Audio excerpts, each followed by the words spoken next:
Hello there, many thanks for joining us on The Sweet Spot. It's Bruce Millington and Steve Palmer from the Racing Post with our weekly golf chat, looking back on what happened last week and looking ahead to 3 great tournaments this week as well. Steve, let's start the show with a little review of last week. Where do you want to go first? We had Stenson won the LIV, didn't he? Sean Crocker won the Hero. I suppose the most eye-catching thing was Tony Finau following up his win the previous week and going back-to-back, and now very much proving that he's a winning machine. He's got winning mentality. What does that mean for Tony Finau now? Yeah, he's fearless Finau now. Fearless Finau. He said himself he just feels so much more comfortable in those situations. He's a 4-time PGA Tour champion now. Yeah, both the main tour events last week were won by fantastic ball strikers who normally putt poorly. And then last week, they both putted great. You know, it shows what can happen when a strong ball striker suddenly finds a bit of putting form. Sean Crocker, that's been his bugbear his whole career. Finally off the mark. Very emotional victory in the Hero Open. Really pleased for him. Was it emotional? What was it emotional about? He admitted he was just holding back the tears after holding the putt. Yeah, every DP World Tour event at the moment is full of emotion. It's nice, isn't it? I love an emotional golf winner. I must say, it's brilliant. But he was very. Who did the interview? Barty. Yeah, I think it was Barty. Yeah. So you've had Haotong Lee virtually, couldn't contain himself. Then you had Richie Ramsey doing it for his daughter, going bananas. And then last week, Sean Crocker admitted he was feeling tearful because he's one of these players that's been billed as a superstar for a while, and then he's really sort of failed to deliver on the greens, and he's got off the mark. And Tony Finau has to be on your radar now for all the majors. He's got a top 5 finish in every major. His major record is fantastic. I can easily see him becoming a major champion next year. He's a I'm always pleased when Finau does well because it's such a lovely backstory, isn't it? Born into poverty rather than privilege, and the way his dad bought him that mattress, him and his brother, and just he had one club each, and they used to whack that ball into the mattress, time and time again to perfect their swing, and it's brilliant. You like the guy? He's a smiley sort of player, isn't he? I love the guy. Yeah, he was asked in his post-media conference what he's going to spend $2 million on because he's won $1 million check in the last 2 weeks. And he said, I've got 5 kids and a wife, they'll soon spend it. So, yeah, he's not going to change Tony Finau. He'll always be a nice guy. So, yeah, it was one for the nice guys last week, apart from the LIV Golf, which we should go to now. OK, let's go to it now. What do you want to tell me about? I mean, Stenson, obviously, in his first LIV outing, he'd been sacked as Ryder Cup captain. And quickly, what do you make of Luke Donald as the replacement? Have they picked the best man for the job, or the man least likely to bugger off to LIV? Do you think? Yeah, a bit of both, I suppose. Yeah. Everyone likes Luke Donald, don't they? I mean, hopefully he can have a decent squad. But if they ban all the LIV players from the team, then there's not going to be much experience on the European team, is there? Because your Westwoods and your Poulters are there as well. So yeah, LIV Golf for me was the most annoying golf tournament last week. We tipped Patrick Reed 18-1. You were on holiday when we tipped Patrick Reed 18-1. I watched it. Don't worry, it was great show. Jack was good, wasn't he? The fine young man stood in and he was the fine young man. Yeah. Do you like working with Jack? I love working with Jack. Yeah. He's got the world at his feet, isn't he? So wouldn't it be great being Jack? It'd be brilliant. Wouldn't it be great to have the world at your feet? Yeah. He literally uses the world as a puff. Puts his feet on top. He's a great lad, Jack. So good for him. Patrick Reed 18-1, Matt Wolff at 30-1. Yeah, they both going well. Reed set the early pace and looked fantastic. Looked the man to beat. Finished 5th. Matt Wolff finished 2nd to Henrik Stenson. I mean, this is what's winding me up so much. I'm finding the game very annoying at the moment. Henrik Stenson. How could you back Henrik Stenson last week, Gary? The last time he had a winning chance was in the Scandinavian mixed, for Pete's sake, and he couldn't handle that. Completely blown away by Lynn Grant in that. Sexist. And then, just a very low Sunday night done anything for you? I'll get on to that. I would get onto that. I mean, I'm buzzing about that. Yeah, we'll get onto that once about my LIV Golf rant. But he hasn't made a cut since flopping in the final round of the Scandinavian mixed. He didn't need to make a cut last week because they don't have him in LIV Golf. That Ryder Cup controversy, you'd imagine that would have unsettled him a little bit. Not a bit of it. I mean, there's a pretty nauseating interview afterwards where he's talking about how that inspired him, and I played like a captain and all that. I thought it was completely graceless. I sort of hate Henrik Stenson now, I'll be honest. I used to really like him, but I thought there was no need to weigh in with that. And obviously he was the man to give me another second place because Matt Wolff finished 2nd. So I'm fuming about the amount of second places because I must get it off my chest. I mean, fair enough. Lady Luck is she's gone AWOL. Because we had 5 winners up to the Masters, and then after the Masters, we had Horschel and Burns finish 2nd in the Zurich Classic. Finau finished 2nd in the Mexico Open. Keegan Bradley finished 2nd in the Wells Fargo. So that was 3 second places in a row. And that was the moment I said to my friends that Keegan Bradley finishing second in the Wells Fargo was the moment I knew Lady Luck had abandoned me. I thought it was going to be a year to remember, and then they'd all just near misses now. And they Cameron Young, USPGA third, Rory McIlroy, Open Championship third, Marcus Kinhult, I don't know if you spotted that one, finished third in the Cazoo Classic. So loads of chances, and Matt Wolff last week another second place. So well, you get each way, you get paid for it. That's you get each way, you get each way. But we're in the winner hunting business, and I'm going to give it a ruddy good go this week. LIV Golf did my head in. Can you find out for me what the answer to this question? And I hate doing this because as a journalist, I should be able to do my research, but I just literally can't find out what happens. And viewers, if you know the answer to this, do please post in the comment section. I think I know what you're going to ask. There's 48 spots in a LIV tournament. They've signed up all these people. So say you're like Wade Ormsby or someone, one of the ones when they were desperate to get a field together at the start. They presumably he's done a deal to defect to LIV. But then as new people come on, Kupka and Stench and what have you, Wade Ormsby becomes a little bit of a sort of, I'm not picking on him. There's others like that. There's a few journeymen in there. There's only 48 runners put on it. So if you're one of the early defectors and then you're not wanted because you're not one of the sexiest 48 players, what do you do? Do you still get, how does it work? You shouldn't beat yourself up for being a bad journalist there, because I don't think anyone knows. All these things are done, with Greg Norman and his team in the murky backwaters of the LIV Golf Tour. Players like Adrian Otaegui, who's contending last week in the Hero Open, he played in the first couple of LIV Golf events. He's out on his ear now. We're not interested. Is he still getting paid by LIV Golf? I don't know. But how do we find out, Steve? Well, we have to be friends with Greg Norman. And I'm not friends with Greg Norman, and I don't have that information. But there's no rhyme nor reason to it, because you certainly got worse players than Adrian Otaegui playing last week. Travis Smythes of this world. And I read an interview with Laurie Cantor, and Laurie Cantor's a get a I think they'll have to get a fair few more defectors before Laurie Cantor doesn't make the 48. But presumably, the way things are going, at some point, they're going to say, well, thanks, Laurie. It was good that you came across, but, you're not playing this week. What does he then do? Does he just sidle back into the European Tour? Well, Keith Pelly will have to decide, wouldn't it? Keith Pelly wanted to ban them, and then they had that court injunction, and a few of them played. And Adrian Otaegui playing every week deep World Tour. So, who knows? There's a lot of people more powerful than us will make these decisions. We're just going to have to sit there, see who's in the betting. I mean, it doesn't really matter to us, does it? Who's in the betting? Who's in the betting? Let's bet on it. Okay, fair enough. Well, from the murky world of LIV to the women's Euro, should we quickly do that before we do the preview? Wasn't it uplifting? I watched it in the airport departure lounge in Greece, and it was absolutely brilliant. And they're just fantastic. I love the whole thing. Someone did a picture of Wembley Way before the men's Euro final last year. Just coked up thugs all over the place, violence, litter, bottles, revolting. And then a picture of Wembley Way before the women's final. And it was just lovely. Families, young kids with the faces painted, excited. They're just showing what football's meant to be, aren't they? Yeah, I couldn't have been more uplifted, to be honest. I've got a 7-year-old daughter, and the 5 o'clock kickoff time for the final was perfect. So she was really into that. And I had a little Liverpool Lionesses finale treble, which kept me very invested in it as well. So I mean, who's your favourite player? I like Lucy Bronze. She held herself together nicely. She seems like a really cool character. My daughter's favourite player is Leah Williamson, by the captain. She's brilliant. She's superb. A good what player, a great captain. What a leader. She's like a Bobby Moore style player, isn't she? I was really surprised by her interview afterwards, though. She was totally different than I was expecting her, because I'd never heard her speak before. And in an interview afterwards, I was expecting this really cool, sophisticated, because the way she plays football was really, really measured. And then she came on and go, we showed them, didn't we? These girls are good. We're winners. We're going to kill them all. Yeah. And I was just like, wow, that's not what I was expecting, but I suppose that's how she gets them going in the dressing room. I thought she was the opposite of Gary Mabbott. Do you remember Gary Mabbott? Because Gary Mabbott, this big rugged centre half, and then he came on and he was, it's a tough game, Cazoo. His little Bristol accent, I didn't expect to be mentioning Gary Mabbott on the show. Let's get back to the golf, shall we? I could talk all day on the women's golf. Women's football. I loved it. Yeah.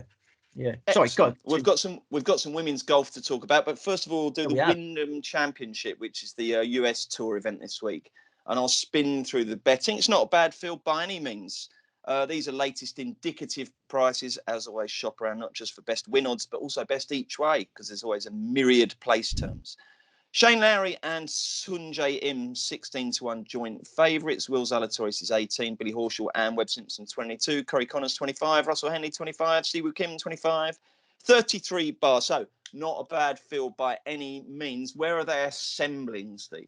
They're assembling at Sedgefield Country Club, Greensboro, North Carolina. 7,131 yards, par 70, only 2 par 5s. Donald Ross designed small greens.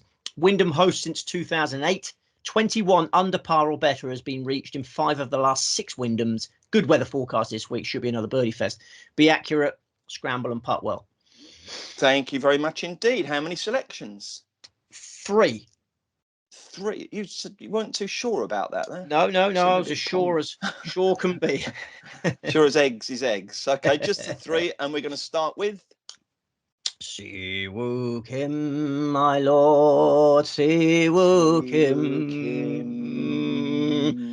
Excellent. That'll do. My lord, Si Woo Kim. Oh, come on. Yeah, that'll do. Yeah. All right. And my next best is no, go on, put some more meat on the bone, not with the song, but with words. No, fair enough. Yeah, mercurial genius, crazy cat, goes from the sublime to the ridiculous. You know, hits drivers off the deck for fun. He's brilliant with the driver off the deck. Likes breaking putters for fun. Putted with a 3-wood at Augusta. You must remember that. He's crazy but gifted. He was a prodigy. He won the Players' Championship at the age of 21. 3-shot triumph at Sawgrass. He's 27 now, 3-time PGA Tour champion.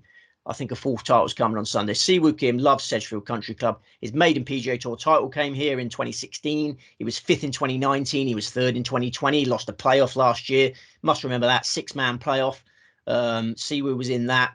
He's on the Wyndham leaderboard every ruddy year.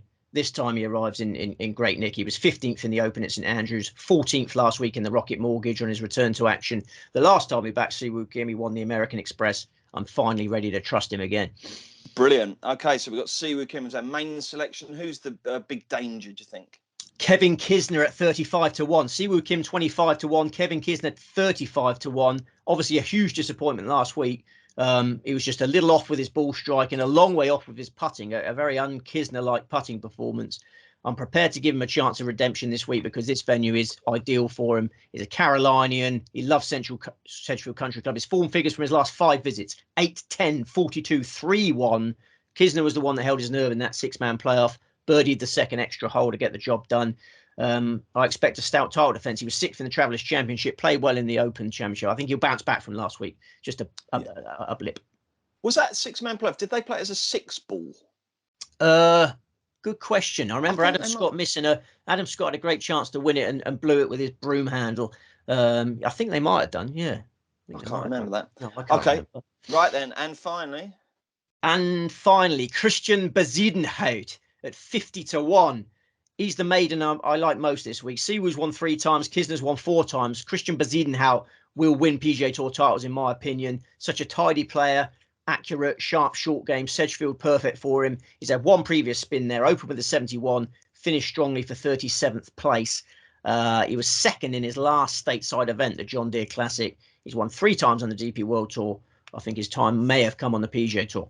Okay, those are Steve's tips for the American tournament. Let us know who you fancy in the comments section. And if you're enjoying the show, do please hit that thumbs up. Right then, we've done the Wyndham Championship. Next up, we're going to go to Wales for well, we're not going to go to Wales, but we're going to turn our attention to Wales, where the Cazoo Open takes place at Celtic Manor.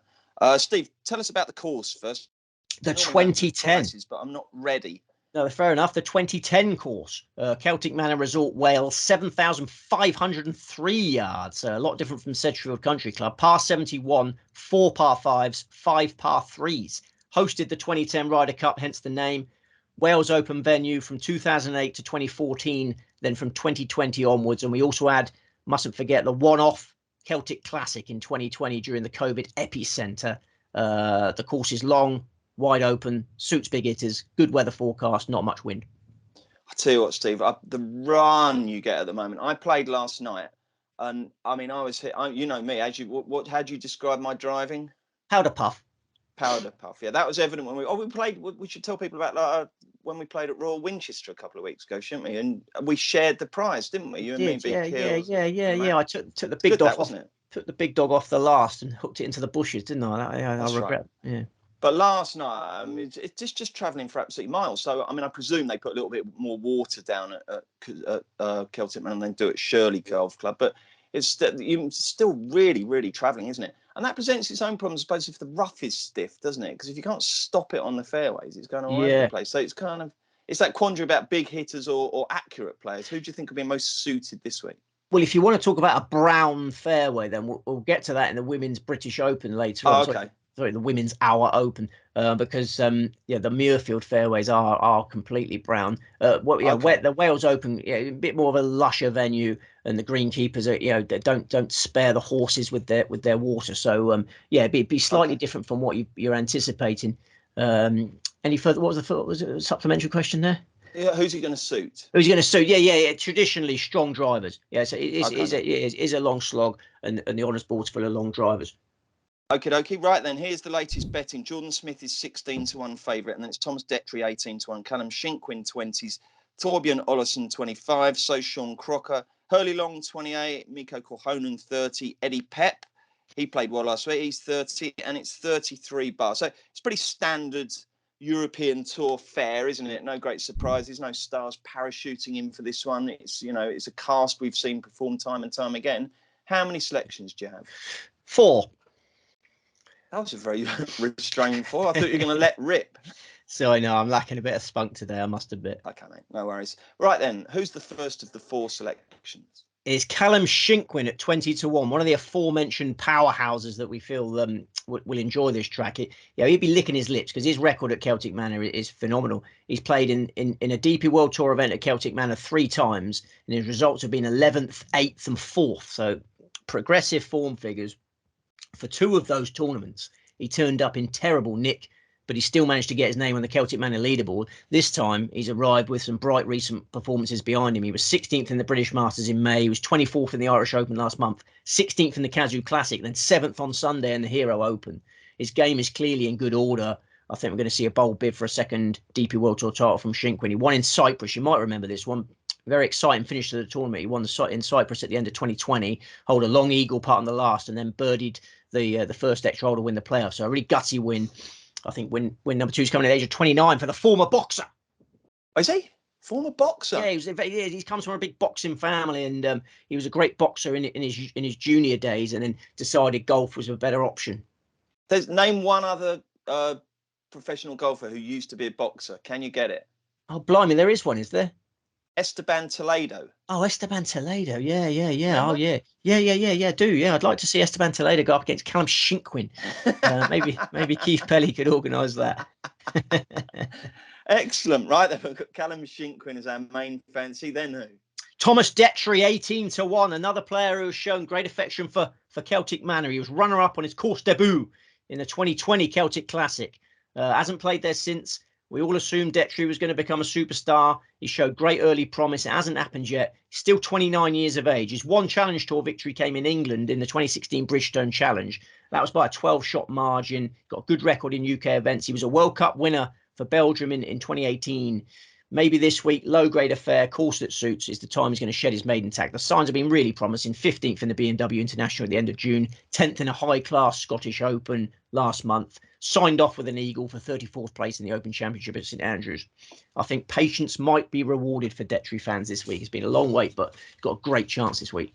Righty-ho, the third tip is? Richard Mansell, sweet spot regular, 45-1. I want good drivers on my side this week. Celtic Manor can be a real slog unless you're a great driver. Little smirk there. Very good. Just an acknowledgement to your joke there. Yeah. Well, no, it's not even a joke because he is a fantastic driver of the golf ball. Is Richard Mansell. He's really hit his stride in the middle of this year. 8th in the British Masters, 9th in the Dutch Open, 3rd in the European Open. Also came for a qualifier for the Open Championship. He's been playing some great stuff. He may have run out of gas last week, missed the cut on the mark in the Hero. I think that's a blessing in disguise. Freshened him up for an assignment which suits him much better this week. He was 32nd on his Celtic Manor debut last year. I expect Nigel to be even closer to the leaderboard this time. Okay, right then. You could have said Nigel to be closer to taking the checkered flag, I suppose. Wish I'd said that. Never mind. You'll be tipping him next week anyway, so you can do it then. Right, who's next? Matty Schmidt, another sweet spot regular, 33-1. Another man who's contributed to this summer of anguish. Schmidt went odds on for the Barbasol Championship last month. We were on him at massive prices. He birdied the first hole. Excitement was high. He went on to Cardiff 77 and finished 8th. Yeah, that was beyond him. That was a big test for him. A maiden PGA Tour title at this stage of his career was beyond him. I think a maiden DP World Tour title is very much within his compass. He's a classy youngster, 2-time European amateur champion in a low grade this week. He's a formidable ball striker, which is, I think, is the key to success at Celtic Manor. He made his professional debut in this tournament last year, opened with a 73 and finished 47th. Decent effort. 600 places better in the world rankings now. Well, more than 600. I think he's got to be in the staking plan. It's a real toss-up between two of my favourites, Matti Schmidt and Hurley Long, the two Germans, for the final spot in the staking plan. Schmidt is a slightly bigger price, and I've gone for Matti Schmidt, but I think Hurley Long will play well as well.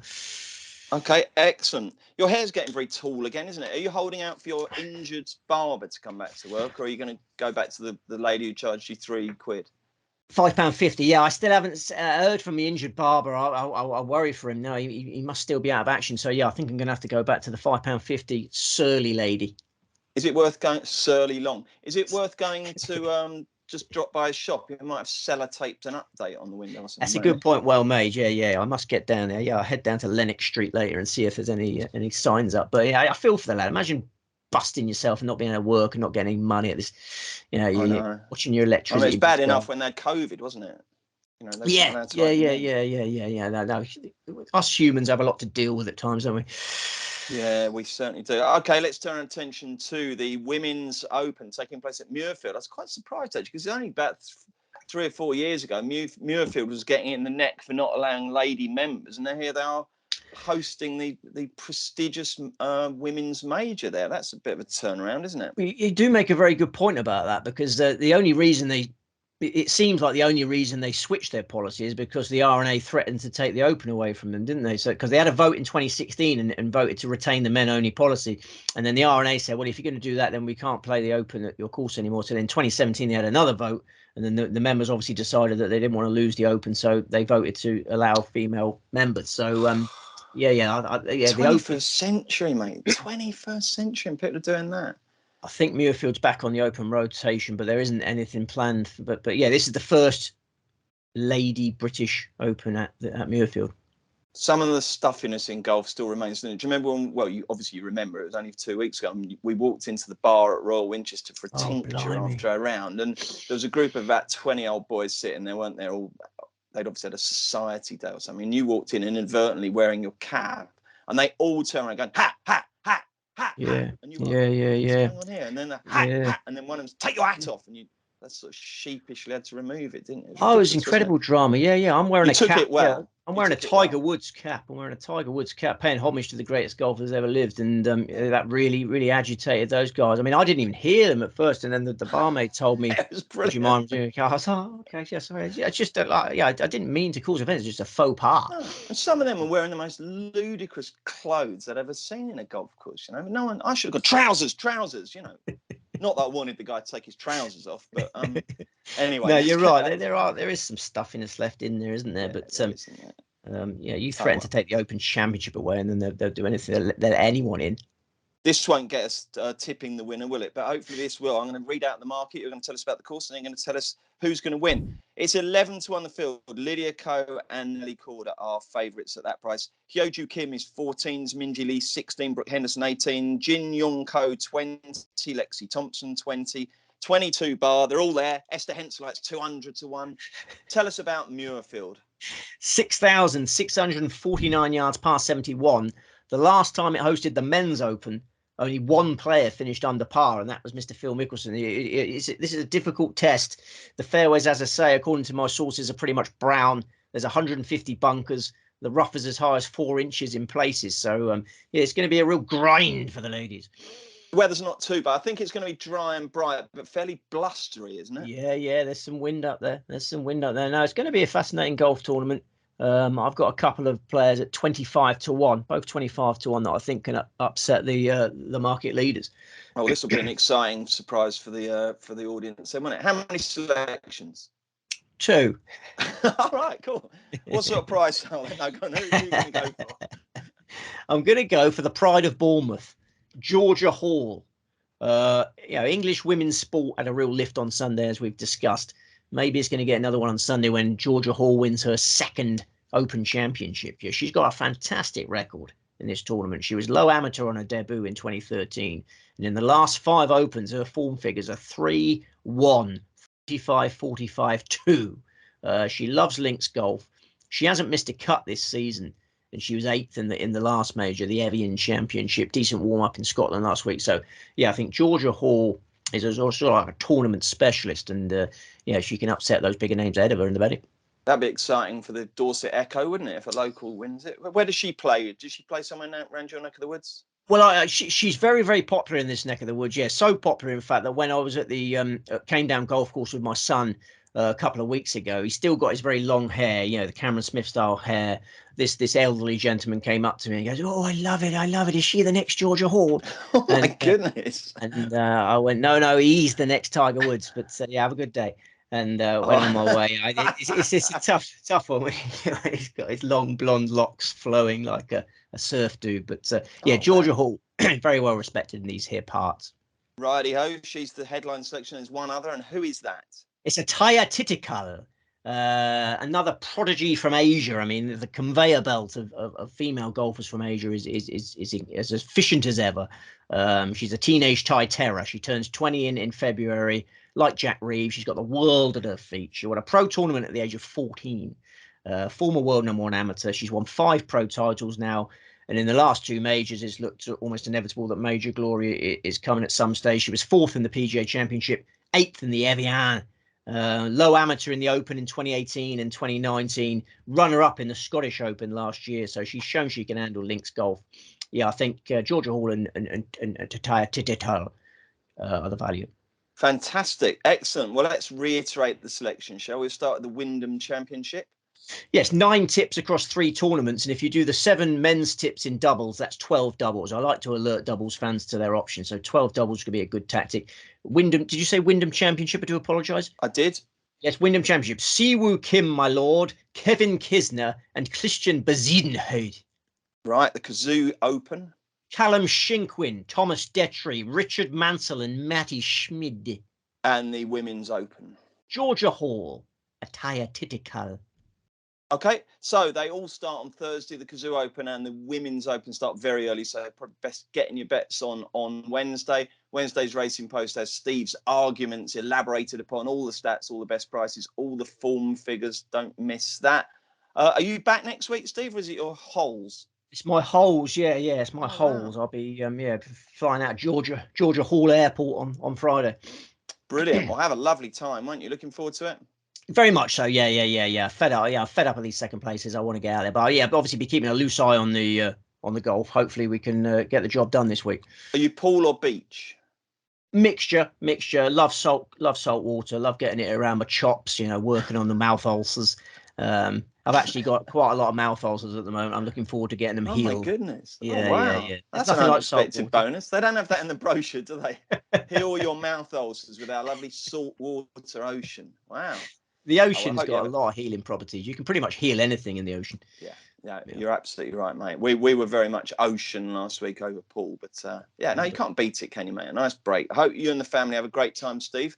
I guess it'll be me and the champ next week, then next Tuesday, looking at the FedEx St Jude Championship and the ISPS Handa World Tour. I don't think we've got it. When's the next LIV?